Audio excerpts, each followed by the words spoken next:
Moin Moin zu einer neuen Folge Bella Italia und ehrlich gesagt, es ist eine ganz wichtige Folge. Venedig ist endlich eröffnet. Wir haben lange darauf hingearbeitet und bei mir steht Fatih, du hast eine entscheidende Rolle gespielt. Erzähl mal.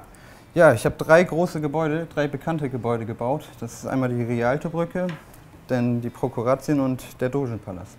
Wie fühlt sich das an, dass du wirklich mit die wichtigsten Gebäude, gleich 3 Stück in Venedig gebaut hast? Ja, man ist schon stolz, ne, darauf. Hast du mal bei den Besuchern zugehört? Gerade ich finde, wenn man hier steht, die Prokuratien und so der Dogenpalast, das kommt so wahnsinnig toll rüber. Steht auch die Dogenpalast direkt an der Anlagenkante. Und die Besucher sehen das alle. Wie fühlt sich das an und hast du was gehört? Also es fühlt sich gut an und die Besucher finden es toll. Ne? Die finden diese kleinen Details toll, diese Statuen auf dem Dogenpalast, das reizt. Nehmen wir mal den Dogenpalast. Wie sind so die wichtigsten Phasen gewesen, bis der so aussah, wie er jetzt aussieht?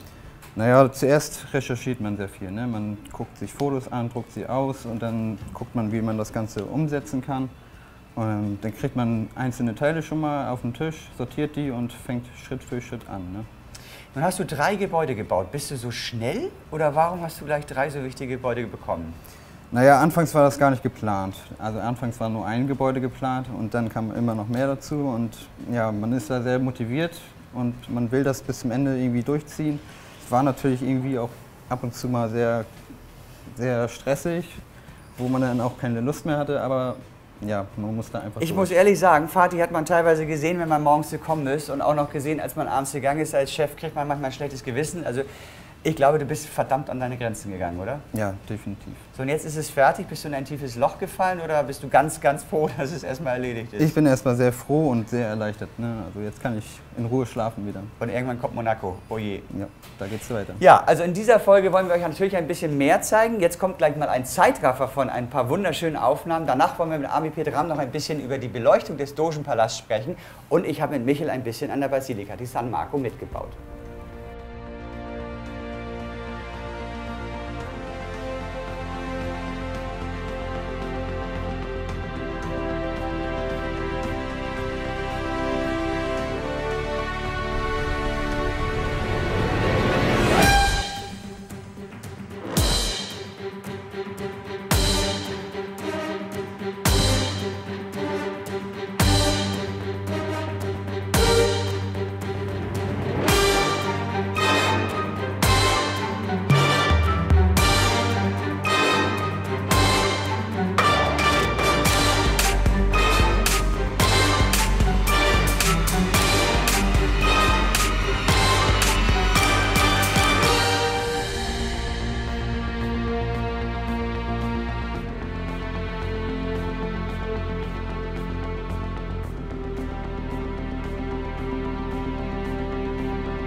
Ja, von den Prokuratien kommen wir direkt zur Basilika di San Marco. Und Michel, uns ist was ganz Böses aufgefallen. Wir haben nämlich gerade darüber geschnackt. Wir haben sie euch unterschlagen bis jetzt. Wir haben so tolle Baubilder davon gemacht. Aber in keiner Bella Italia Folge war es bis jetzt drin, oder? Nee, richtig. Das gibt's ja wohl nicht. Also wir haben ganz tolle Bilder, die zeigen wir euch gleich mal im Anschluss, wie sie entstanden ist. Denn hier ist sie fast fertig. Es fehlt noch was. Also es ist ein geniales Gebäude. Man müsste sich das also wirklich eigentlich mal ganz genau anschauen. Auch mit den ganzen Figuren und so. Aber jetzt, heute, haben wir ein anderes Thema. Es fehlt nämlich noch was. Was fehlt, Michel? Naja, da oben auf den Zwiebeltürmen sind noch so Kreuze. Die wollen wir natürlich heute machen. Und da sollst du dann auch mal probieren, mal eins von diesen Kreuzen zu löten. Wie toll sie geworden ist, seht ihr ja wie gesagt gleich in den Bildern. Und wir schauen mal, ob ich das gelötet bekomme. Ich habe jetzt die ersten Teile von Sven bekommen. Habt ihr auch schon verklebt. Das ist das erste Geschoss von der Basilika. Wir bauen das in 3 Stufen auf. Da werde ich jetzt anfangen zu färben. Das ist in dem Fall ein bisschen anspruchsvoller. Wir haben da verschiedenen Marmor, Rot, Grün und also so Grautöne, Brauntöne.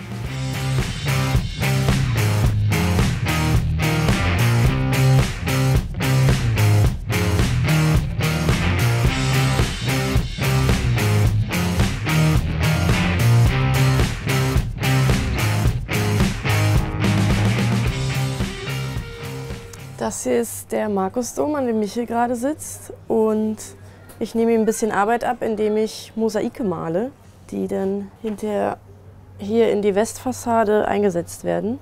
Und jetzt zeige ich euch, wie man so schöne kleine Malereien macht. Als erstes fange ich damit an, Bilder zu recherchieren für die Mosaike, was gar nicht so einfach ist. Das nächste, was ich mache, habe ich hier.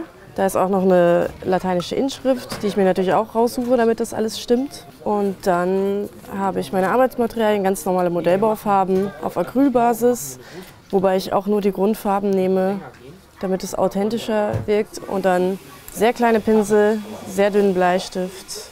Und wie man aber gleich sehen wird, also wird sich die Detailtreue beschränken darauf, dass Gesichter quasi Punkte sind. Viel mehr ist nicht möglich.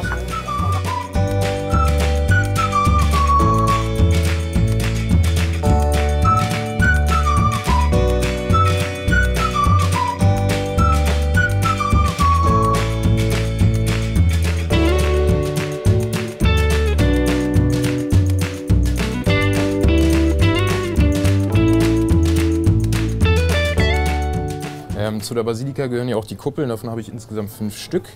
Und es ist so, dass die geschichtelt sind, hier sieht man das mal ganz gut. Das sind also immer gefräste Schichten, die dann aufeinander gesetzt wurden, verklebt. Und die habe ich jetzt einmal grundiert, von innen schwarz, wie wir das immer so machen.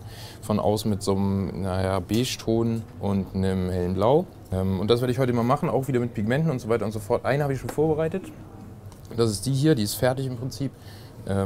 Das muss alles noch gemacht werden, also dieser Ring muss angeklebt werden, diese Stuckleisten hier und das Unterteil, die Fenster. Und genau, da wollen wir heute hin mit all diesen Kuppeln. Ja, der erste Schritt ist jetzt im Prinzip von oben das nochmal so ein bisschen blau runter zu färben, dass das noch ein bisschen intensiver wird. Danach nehme ich dann hier so einen Ockerton und mache dasselbe nochmal von unten, dass wir da so ein bisschen näher hinkommen.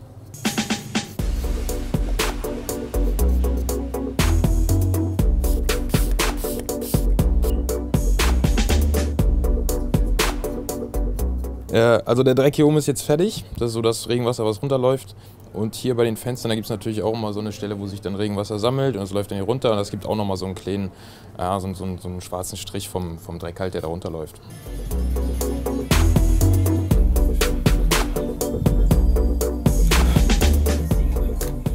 Ja, unten an diese Basis müssen noch Stuckrahmen um die Fenster hier geklebt werden, das sind diese hier. Das geht einmal ganz rum, danach kommen die Fenster rein, dann muss ich den unteren Ring noch ein bisschen färben, ein bisschen altern, so wie das hier ist.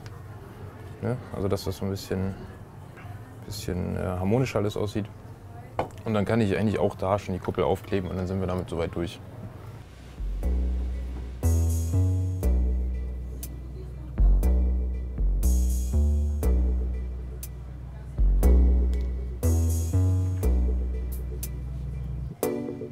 Ja, habe ich jetzt zusammengeklebt hier unten mit Diclomethran wie gehabt. Ja, wunderbarer Turm, passt zu dem anderen ganz gut. Ne, haben wir jetzt fertig. Jetzt habe ich noch 3 Stück. Das wird seine Zeit dauern, ich denke mal so 2 Tage noch und dann gucken wir mal. Für mich ist das Highlight-Gebäude schlechthin und es fehlt noch was. Es fehlen hier diese Spitzen, diese Antennen, diese Blitzableiter oder was ist das? Ja genau, das sind so Kreuze, die sind da oben drauf. Und Michel sagte, ich soll davon auch mal einen mitbauen. Das heißt, einen der 5 soll ich bauen. Natürlich. Und wie machen wir das? Wir wollen ja diese Kreuze machen. Man sieht ja hier auf dem Foto, dass das jeweils immer aus 3 Strängen besteht und die dann oben so auseinandergebogen sind. Demzufolge fangen wir auch mit 3 Messingstangen an und heften die erstmal zusammen. Das Ganze wird dann gelötet, gebogen, kommen nachher Perlen drauf. Du legst die erstmal nebeneinander und heftest die erstmal zusammen. Und dann nimmst du hier so ein Lötwasser und machst es da in der Mitte irgendwo drauf. Mhm. Dann nehmen wir uns hier eine Zange, biegen nach den 7 mm das nach außen. Also die in der Mitte lässt du stehen. Guck mal, das sieht doch schon aus wie die Mitte von dem Kreuz. Wieder nur die beiden äußeren, ne? Nee, die in der Mitte diesmal auch. Bei dem anderen, also es ist ja so, dass wir diese Mittelstücke noch brauchen, um oben noch eine Fahne ranzumachen und unten wird das ja in diese Zwiebeln gesteckt. Habe ich schon so einen Tatter? Achso, ich habe zu weit vorne. So, und das Schöne ist, weil das ja in alle Richtungen geht, darfst du das nochmal machen. Und das ist noch ein bisschen heikler, weil da passiert das echt oft, dass das dann wieder komplett auseinanderfällt, weil man das einfach zu heiß macht. Aber ich muss sagen, es ist eine Herausforderung, alter Schwede. Ich bin ja nicht mehr der Jüngste. Ich merke wirklich, dass du kriegst einen leichten Tatter, wenn du älter wirst und die Augen sind nicht mehr so gut. So, Meister 2, kannst du einmal probieren, ist gar kein Problem. Ich habe einen. Da ist er. Ich dachte schon, ich muss ihn normal machen. So, und den soll ich jetzt ernsthaft so kreuzmäßig hier dran backen? Ja, genau. Ist ein Traum. Was mache ich noch hier? Ja, es hält einfach nicht. Ja, genau. zeigst du mal sein Lachen? Ich kann sein Lachen im Moment nicht eindeutig. Also, findet er das gerade? Ich bin begeistert. Auch wenn der sich da ins Fäustchen lacht, dass das so aussieht. Das ist für mich schon eine Sensation. Als er mir erklärt hat, was ich machen soll, habe ich gesagt, du spinnst ja wohl. Erzähle ich hier noch so großspurig und bin das? Also wirklich. Nee, aber deiner ist wenigstens gerade und viel weniger Lötzinn. Guck dir mal meinen an.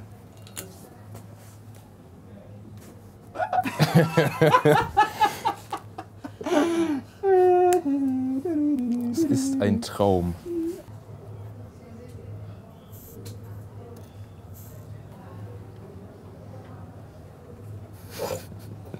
Aber nicht so schlimm, oder? Nicht so schlimm. Also fürs erste Mal in die Richtung löten, muss ich sagen, könnte schlechter sein. Könnte schlechter sein. Kann mir mal jemand Chef. bitte in die Kommentare reinschreiben, was könnte schlechter sein bedeutet? Ist das jetzt ein Lob oder totale Scheiße? Und dann klebst du da einfach ein paar Perlen an. Der war gar nicht so ein schlechter Hüpfer. Kügelchen, komm her. So. Weil du es so schön machst, kannst du es bei mir ja auch vielleicht gleich machen. Ganz ehrlich, wenn ihr euch das hier mal anschaut, ich bin gar nicht so schlecht geworden, aber man stellt einfach fest, ich bin ungeduldig, ich habe zwei linke Hände, ich bin ein Hobbymodellbauer und Michel ist einfach ein Profi. Natürlich. Und ich ziehe meinen Hut davor, mit welcher Ruhe, vor allem so gleichmäßig. Ihr müsst euch die mal anschauen, weil er hat schon welche fertig gemacht, hat er mir gerade gezeigt, ne? Heimlich. Ist der blanke Wahnsinn. Also das ist für mich immer ganz wichtig, auch mal wieder zu schauen, mal mitzubauen, um zu sehen, alter Schwede, es ist wirklich der blanke Wahnsinn und es ist kein Wunder, dass so ein Venedig 30.000, 40.000 Stunden dauert, wenn ihr euch solche Mühe gibt. Also genial. Ich würde sagen, ihr schaut gleich mal zu, wie ihr die 5 mal oben drauf packt und wir treffen uns gleich mal mit Petram. Der wird nämlich zeigen, wie er die Beleuchtung in Venedig macht. Ja. Nee, ich sag nichts, Jesko. Ich werd mal hüten. Bin echt blöd. Ich meine, er hat schon gut gemacht. So ist es nicht. Ja. Für das erste Mal und was? Sagt er ja selber, fast blind, Tata und alles. Dafür nicht schlecht. Das passt ja auch genau. Ja, hier ist Petram und für mich ist er einer der größten Genies im Wunderland. Er ist erst seit 2 Jahren in Deutschland. Richtig. Und seit 1,5 Jahren, glaube ich, bei uns. Und Genau. ehrlich gesagt verschenkst du aus meiner Sicht dein ganzes Gut und deinen ganzen Wert an der Beleuchtung im Wunderland, weil was kannst du alles? Eigentlich, das ist meine Ehre, dass ich hier bin. Das freut mich immer, wegen der Atmosphäre und auch alle Kollegen. Das motiviert mich. Eigentlich, ich bin ein super Lerner. Und um ein super Lerner zu werden, musste ich erstmal über Mathematik, Physik und auch Gehirn wissen. Warum? Weil je mehr man über das Gehirn weiß, desto schneller und effektiver man lernen kann und sein Leben weiterentwickeln kann. Deswegen musste ich ein Physiker, Ingenieur und auch Gehirnforscher werden. Es ist unfassbar, wenn ihr seht, wie jung er ist, was er auf dem Kasten hat. Es ist wahnsinnig, wir sind also wahnsinnig stolz, dass wir jemanden wie Petram hier bei uns im Wunderland haben. Aber lange Rede, kurzer Sinn. Du hast den Dogenpalast beleuchtet. Genau, richtig. Wir haben den schon mal aufgemacht, sodass ihr schon mal reinschauen könnt. Die lange Bella Italia und auch Gerrits Tagebuch schauen, kennen die Art und Weise, wie wir beleuchten. Es sieht in diesem Moment sogar eigentlich quadratisch praktisch einfach aus, ist es aber gar nicht gewesen. Warum nicht?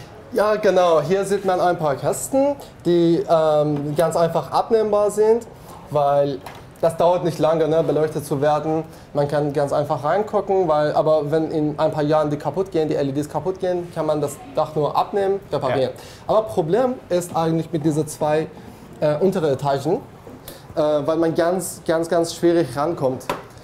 Erste Etage ist abnehmbar. Ich habe es abgenommen, bearbeitet, fertig. Aber zweite Etage war wirklich schwierig, weil es irgendwie von drinnen verkabeln musste. Also war fummelig auf Deutsch. Richtig. Muss es rankommen, muss es von unten rankommen und die ganzen Etagen müssen auch wieder abnehmbar sein. Das heißt, du musst von hier an die unteren Etagen auch wieder Richtig. rankommen. Das war die Herausforderung. Kannst du es ein bisschen dunkler machen? Ja, klar. Also man wird es jetzt nicht ganz dunkel machen, ihr kennt es ja aus dem Wunderland, wer schon mal hier war, dass es wirklich richtig dunkel wird, 3-4 Minuten richtig düster nachts ist und so. Das machen wir jetzt nicht, weil dann könnt ihr nicht mehr viel erkennen.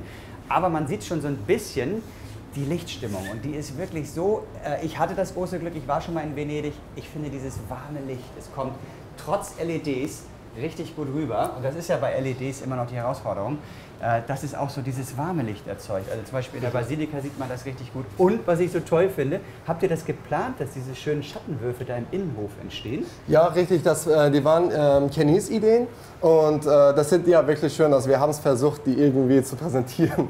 Also mit richtig Schatten. toll. Ich finde, es ist euch wahnsinnig gut gelungen und passt zu diesem Gesamtkunstwerk Venedig, was sich jetzt ja langsam diese ganzen Puzzleteile zusammensetzen.